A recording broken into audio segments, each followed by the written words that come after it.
Welcome to episode number 5 of Why Make Music. I'm your host, ThinkTimm, and I am here today to talk to you about a cool subject. It's called promoting independent music. Now you're probably wondering, who am I and why am I explaining how to promote independent music? As I begin every episode, I like to share a little bit about myself and tell you why I am who I am and why I am doing what it is that I do. I am a independent musician, producer, a hobbyist turned independent musician, producer. The reason why I say a hobbyist is because I have lived my life and I am currently making music for the enjoyment and possibly for whatever opportunity comes my way. The year is 2024. Today is September 20th. And right about now, everyone has a podcast and everyone is on social media and everyone is sharing their experience with you. So I figured, why should I be different? I love what I do. I love my life away from music, and I love creating music. So, the title of the podcast is Why Make Music, and as I said before in the 4 previous episodes, why make music, I do believe, is a great conversation starter. If you were to ask anyone why they do what they do, I know for a fact that it will stimulate conversation because people love to talk about what they love to do.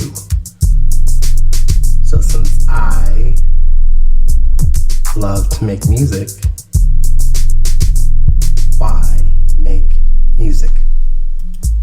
So, my earlier episodes, I've always started off the podcast with a story, a tale of something inspirational that tells you a little bit about myself and what it is that I like to do. So, here we go. Episode number 5, promoting independent music.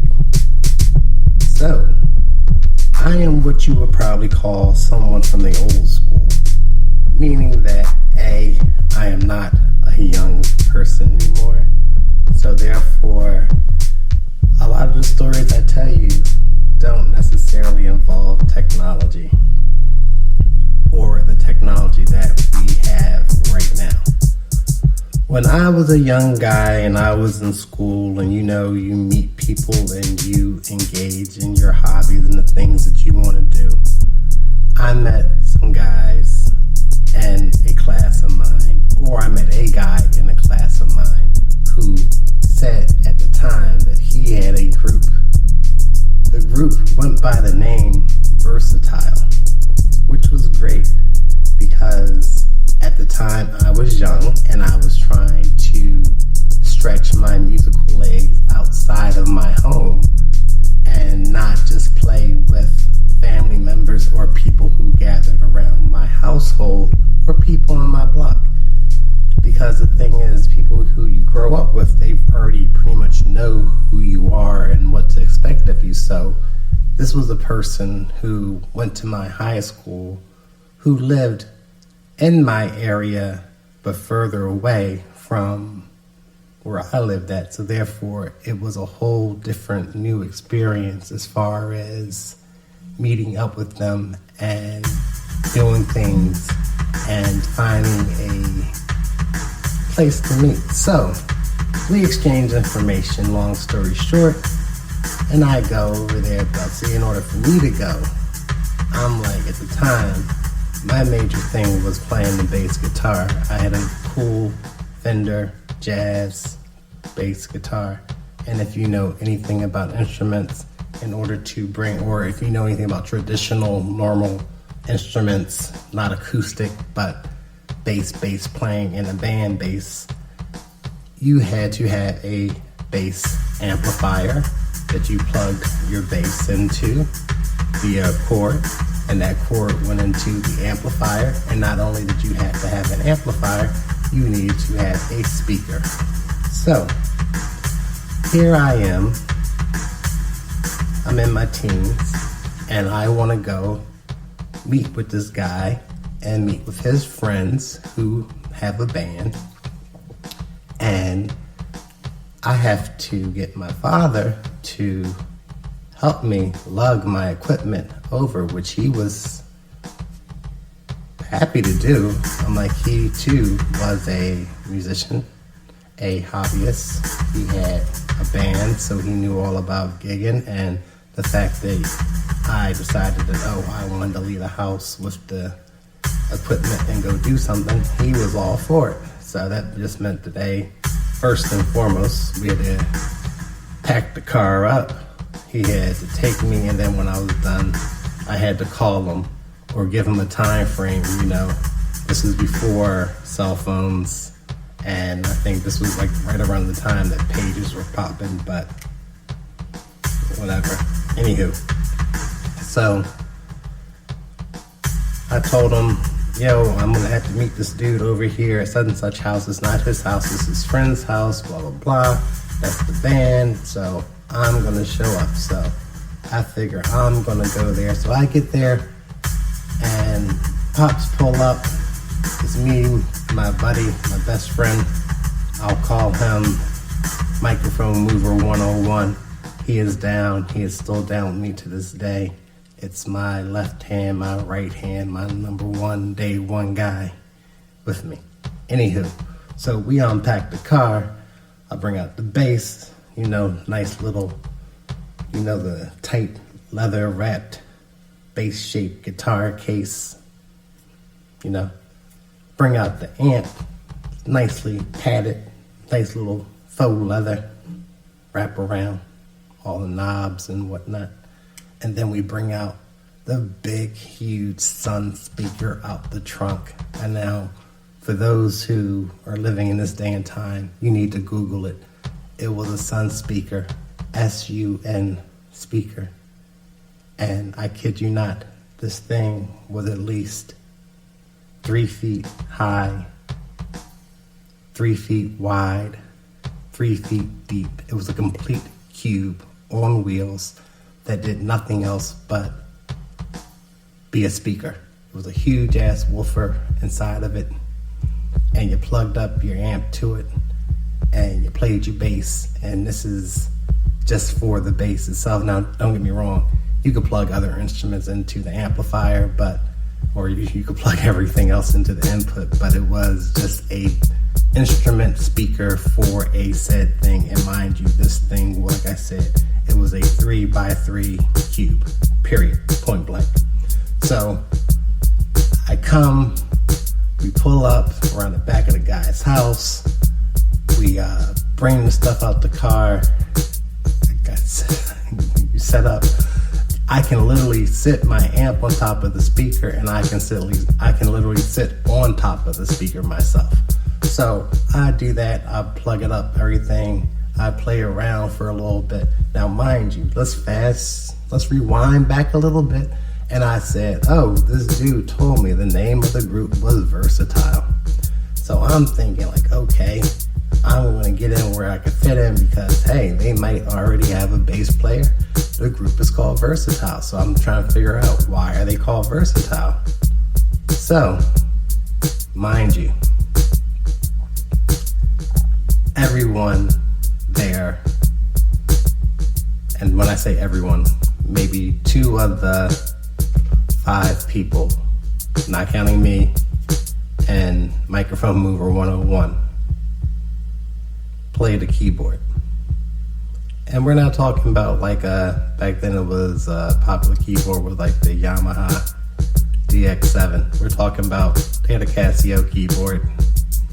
They might have had a functioning drum machine, or the drums were coming from the keyboard.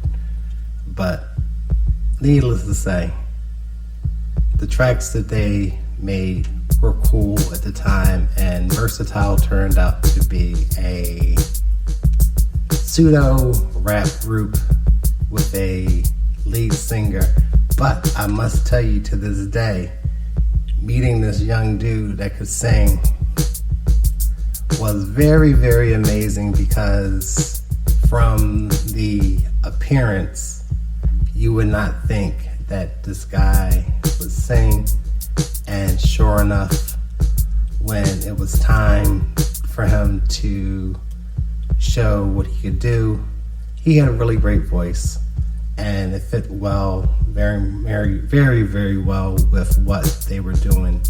And we had a good time, and I have not seen those folks since then, because actually, if I'm not mistaken, the friend of mine who was my gateway to this person, I think, was maybe 2 years older than I was at the time. So I might have been a sophomore and he was probably like a senior. So once he graduated and went on, our friendship went in separate ways, more or less. But shout out to you if ever you are listening to this and you know who you are. You give me a holler, look me up.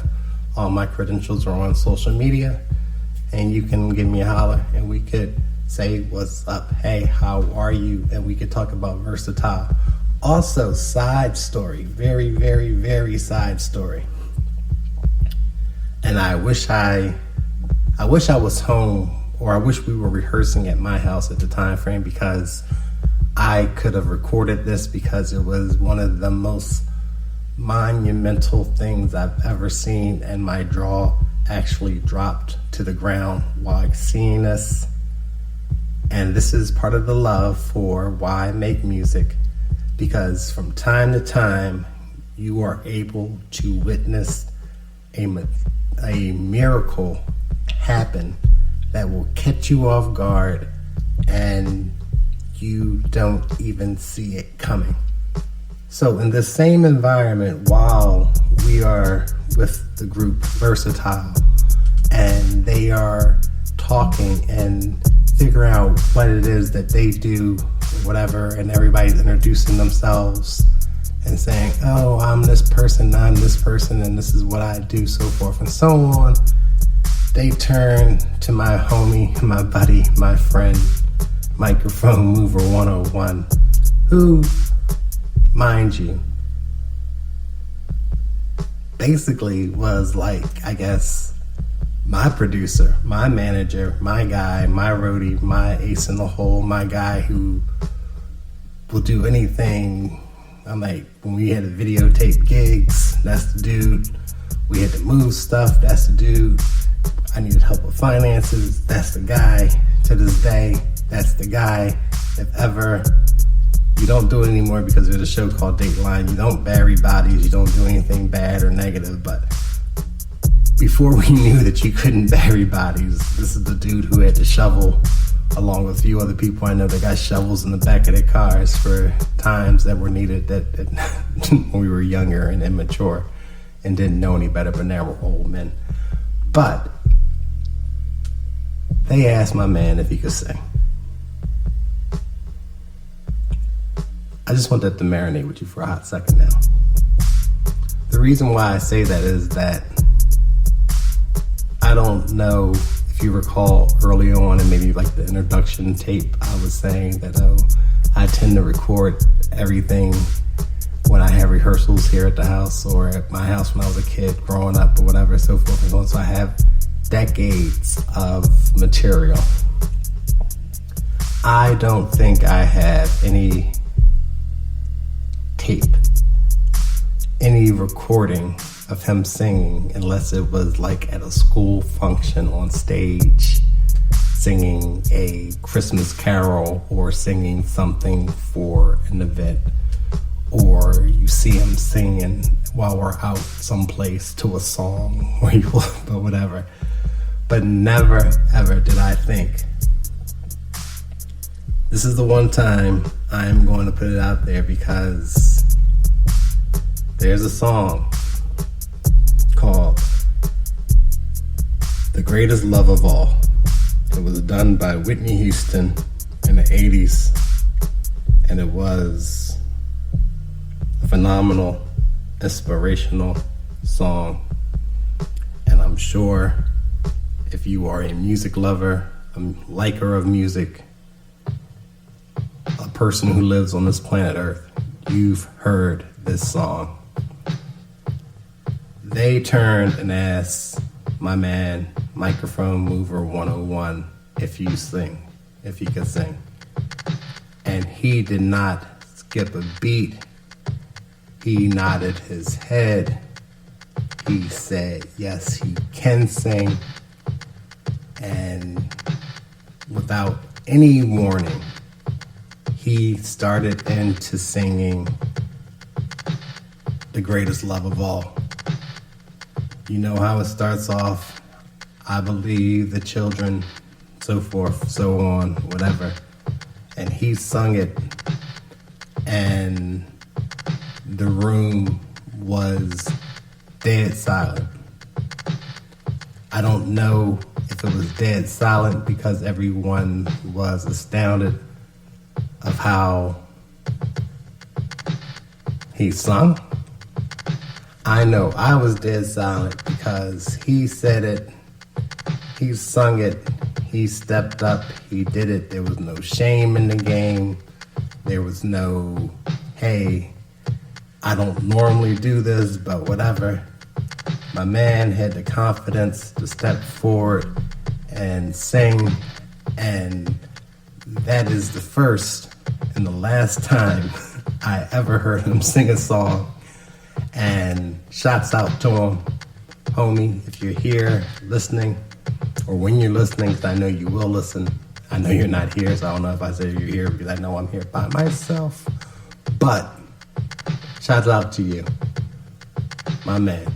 And remember, just a hint of information for you. If you're going to name yourself, if you're going to name your group, and you picking out names, and you like the name of a group, and you happen to pick a name that has a meaning, and it's called versatile, and everybody in the group does the same thing. Just think about that one there, just for a little bit. For all these years, I never spoke on it, never said much about it. They were good guys. I wish them all the best. Every now and again, when I'm in the area, I think about them. But shouts out to all of us who grew up in the 80s. And I hope everybody's still alive. And I hope everyone's living and loving their life. But let's get back onto the subject today. So, episode number 5, promoting independent music. What do we have to think about that? So, a couple weeks ago, I spoke to you about the landscape of independent music. I discussed the sheer volume of music being released. The internet said at that time that there was easily 120 tracks released on a daily basis because of streaming, because of technology, because of creativity, because of everyone is creative. The playing field has been leveled. When I say that, that means that there are no more costs for high-end studios. There are no more reasons to say, oh, my song is not comparable to a major artist. There is no one saying there's a completely right way to make music. There's no one telling you that what you want to do does not want to be heard because you can do it. The playing field has been leveled. This is why right now, streaming has almost or basically dismantled the record industry as we know it. I say that because there are no more huge $100 million deals being given out. There is no one sitting back writing letters trying to get with a label or go meet. Because the thing is that you can do, and if I'm not mistaken from my understanding, they want to find you almost in a complete state of independence so they can then supposedly propel you further and invest their money into you to make a profit. So the landscape of independent music has changed. So you sit back and you think of the competition and what that means to be an independent artist. That means that I'm competing with everybody. I'm competing with major artists. I'm competing with the guy who just decided that, I want to make a song a day. I'm like, if you could record it and it sounds good and it flies, it's 2024, folks. People have attention deficit disorder. People cannot listen to music for a long period of time. People cannot listen to a podcast like mine that might run 45 minutes to an hour long. I cannot expect people to tune in. So once again, I am humbled by the fact that you do.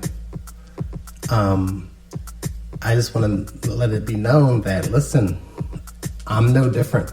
I listen to what I want to listen to, and it's a hard sell to get me to listen to something else because we all do it. We like what we like, and there's such a large variety of music to be had. Why do I have to fish around and try to find something else? And then there's the other situation that the only thing that basically does change the game of how things are looking at is the fact that you got to realize that as an independent artist, you are the person digging into your pocket to make things happen.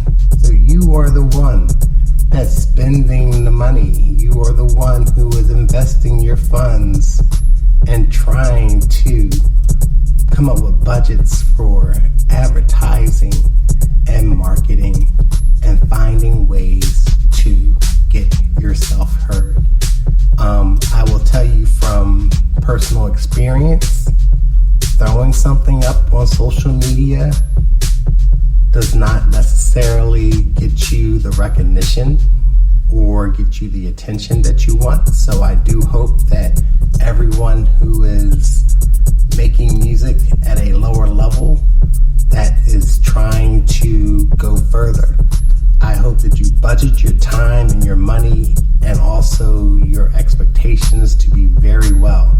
Because like I said, there are so many people out there that are willing to work around the clock and willing to make videos. They're trying all different ways to commercialize themselves and their ideas to go further. Point being that you have to have the time, that effort, and you must put it in there because there are literally hundreds of thousands of people that are willing to outwork you. Bang, that's it. So as an independent artist, there are some dilemmas that you encounter. And it's funny because I talked to you about time and your support group and your unit that you were working with. So, for example, myself, because like I said, I'm doing this because I have a genuine love of music. So the hat that I wear in this situation is that I am songwriter, I am producer, I am composer, I am writer, I am the promoter, I am the marketing person, I am the art design person, I am the think tank, I am the person. Now, I bounce these ideas off my family, and like I said, when you do something for a long period of time and you do it all the time, I don't expect anyone to jump for joy because ThinkTimm has an idea that he wants to go, because ThinkTimm has always had ideas of doing things. ThinkTimm has thought about making a podcast for the last decade, and I've never done it. ThinkTimm has thought about putting my music on streaming networks, and I never did it till now.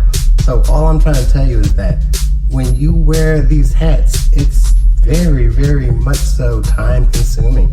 And it's something that you have to learn to juggle your time and juggle your life. So make sure you have all your ducks in a row and realize that, there is a large sacrifice that has to be made to your friends and your surrounding as you are making music, or as you are putting yourself into anything. If you're a writer and you're writing, and the time it takes you to come up with your ideas, sometimes that might take away from your quote unquote personal life, and it's okay sometimes. It's not something that you can always walk away from, but it's something that you have to be aware of at every given time and every given turn. So that's another thing. I want to talk to you a little bit about playing devil's advocate, more or less. So you're investing your time and you're investing your money into making music. You spend a lot of your time putting it together. You spend effort learning the equipment, and you do your research, you do your homework, you look up facts, you try to, if you're into live performing, you go where the performances are, to the venues, the clubs, the open mics, you sign up for festivals if you're on that level. If you're not on that level, if you're just a home recorder and you're recording at home and you make your tapes, I'm not even gonna call them demo tapes, because right now the thing is that, in my opinion, the quality of a song is pretty much apparent from the beginning to the end. There are very few rare occasions that if you were to hear a song in its earliest form and then you hear it in its finished form, it might be a little bit more polished, it might be a little mixed a little better, but the potential of a song is there.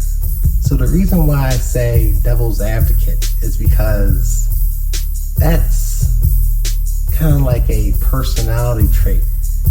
It's kind of like when you have personality situations where it's like you're creative, you're analytical, and you're kind of introspective about everything, because you're not necessarily running into something completely blind, you know, you have these strengths, and you realize that you have to test the boundaries of what you're getting into. You have to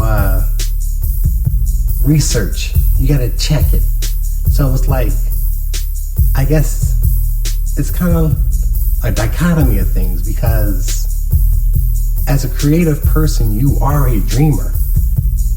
You create things that don't necessarily exist. Your satisfaction, or no, your gratification comes from the satisfaction of other people. So you create something, and a negative response could basically shatter you, or it could drive you further. You're fully aware of this. So I'm playing devil's advocate by saying like, there are so many different things going on in your life that you have to find time to make time to do this if this is what you choose to do? The question I ask all the time, why make music?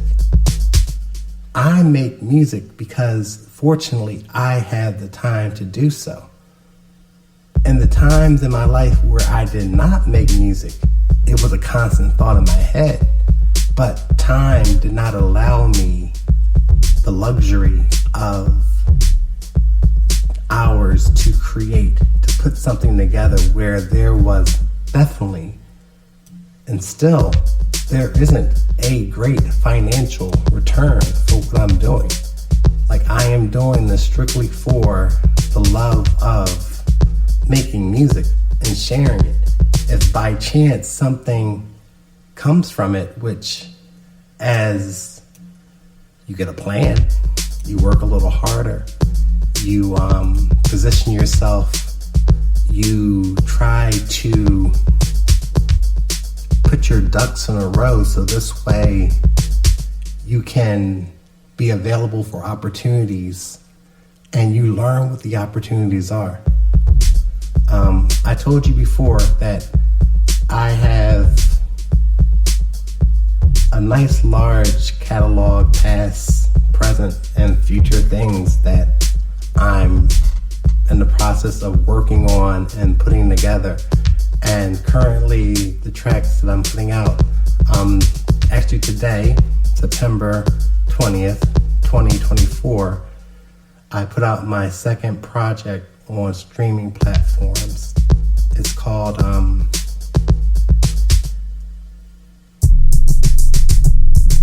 like that beat right in the background. It's called Botanicals, Booming Bouquet. It's a play on beat and botanicals, like botanicals.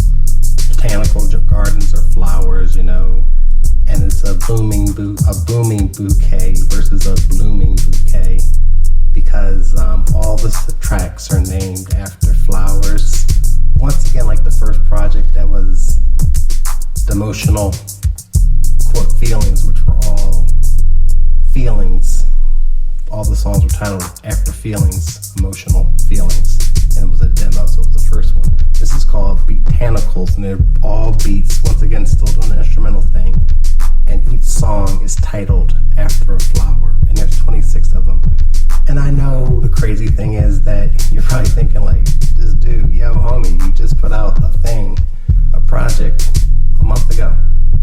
I am willing, I am doing this is what I do. I have been fortunate enough to have the time that I am going to put out as much music as I possibly can, like I'm running out of time.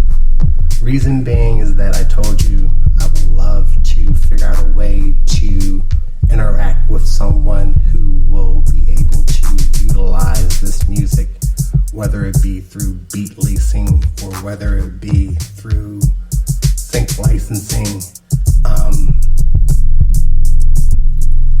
The music is here. I'm going to make the music. If you want to use the music, contact me and we can figure something out. But that's my purpose right now, currently.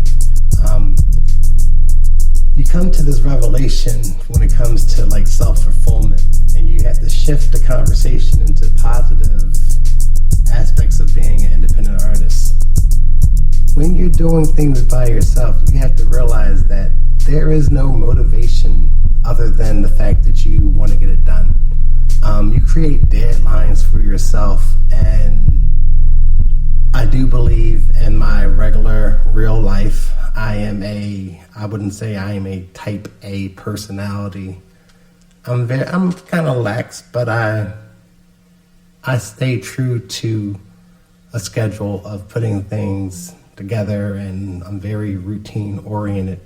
So with the thought of transferring that into my independent musical journey that I'm doing, I have high expectations of myself, and I have set goals to accomplish certain things. And if you were to follow me on social media, no, I don't post every day. No, I don't overfill your timeline with nonsense. I'm learning how to interact and how to connect. I am doing this because I like to share, and a like will be fine, a follow will be good, conversation will be great. I tell you, leave a comment in the comment field. Leave a comment on the social media sites, on the podcast site that you listen to your podcast. I'll get back to it. I'll answer like hell. Eventually I'm going to branch into, like I said, doing more of a conscious stream of videos. I see how that's kind of popular because I am learning that we have to market. And since I do not have a marketing team behind me, it is me, ThinkTimm. That's ThinkTimm, that is pushing this forward with the support of my family, the support of my household, the support of my friends. It's crazy because this is something that I think that every musician wants to do, and you just have to realize that all it takes is someone to ask you a question of why? Why make music? Why do you do what you do? And it's a very soul-searching situation because I find myself looking for an answer. And I find myself asking myself, is this something that I could live without doing? And the answer is no, because like I said, whether I'm sitting here doing this podcast or talking to you and trying to get you interested in what I'm doing, I will be doing this regardless. The only difference is I wouldn't be recording what I'm talking about, and if there's no one here but myself at the time, I probably wouldn't be talking out loud because I'm not crazy. I'm not that crazy. Because they say if you talk to yourself and then you answer yourself, then you have a problem. So I can pretend that this microphone is someone else. So therefore, if I'm talking and I answer myself, I feel like, oh, I'm answering the question that perhaps you're saying, or if you're listening to this and perhaps you're thinking, man, so what's your favorite artist? I told you I would never. I'm not going to get into names. I'm not going to do that because I like a lot of different things, and sometimes I see how when you put names or titles, or you put yourself in a box by confessing your likes out loud to people, they tend to misunderstand or they tend to prejudge you. So I honestly can say to you that I like and I love all types of music. I like all types of artists. I have learned to appreciate anyone who wants to share their talent and share their ideas and be a creative. I am learning, and it has taken me years to learn that no man, no person, no woman, child, man, person, anyone can stand by themselves. Now, the position that you hold while you stand in a group of people, you might be the strongest link, you might be the weakest link, but it is a position that you hold. You are nothing without the team that you have around you. I told you this before. I said this in earlier podcasts when talking about the journey of a musician or a creative person, or even an educated person who's going to school, a person who plays sports, a person who's driven on their career, a person that decides, oh, I'm working out today, I'm going to go train for a marathon, I'm going to prepare the best meal, I'm going to wash my dog or clean my cat better than I've ever cleaned my cat before. I'm going to clean my room. I'm going to do my housework. I'm going to get an A on my exam, whatever the situation may be. You work hard for that, and there are people behind you rooting for you to support what you're doing. That's that team. That's that support group that I think everyone has. And sometimes people don't know that they have it. So my thing is, I get older and I laugh and I joke and I say, oh, as an independent person, you're doing it by yourself. You're wearing all those hats. That's me playing devil's advocate. I'm not by myself. I have a very strong support team, my family and my friends, that allow me to feel comfortable enough that the things that I've shared with them personally as far as music, I feel comfortable enough because they made me feel as though it could be shared with other people. It could be shared with the world. When I go on my little crazy independent artist rant saying, I know my stuff can be as good as that person, you know, like real talk. People could tell me like, yo, ThinkTimm, think about it, homie. Think about what you're saying. Your stuff is not necessarily that good. But my support team has been there for me, and it has allowed me the confidence to move forward, the confidence to want to work hard and to achieve something that maybe 1 out of 120,000 people a day feel. You know, that support, that feeling that, oh, what you did matters. Your creativity is something that the world needs to share, be a part of.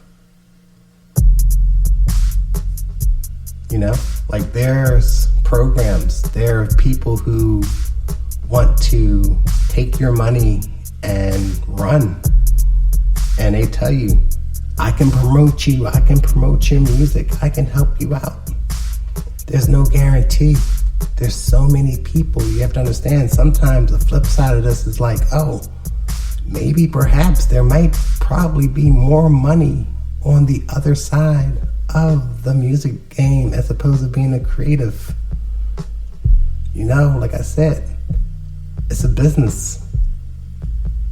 And the people, a lot of times, that are making more money, it's not necessarily the artists, it's the business folks who have set up the foundation of how the business is ran. That's why I'm telling you, you must do it for yourself. You must realize that the only doors that will open are the doors you open yourself. So, with that being said, I want to thank you for listening to episode 5 of Why I Make Music. And we were talking about promoting independent music. So stay focused, stay strong, build your brand, reach out, try different things, make music, do podcasts. If you're heavy into social media, do your thing, start a dance challenge, ask people, talk, engage. If you're a dancer, if you're a video person that wants to be on camera, get in front of that camera, make something, do something. If you're a writer, write. If you're a singer, sing. If you're a songwriter, a producer, make music. Once again, this is ThinkTimm. The podcast is Why Make Music. This has been episode 5. Check me out on all my social platforms. ThinkTimm. That's ThinkTimm. And thank you once again for listening. I am very grateful for all of you guys. Peace.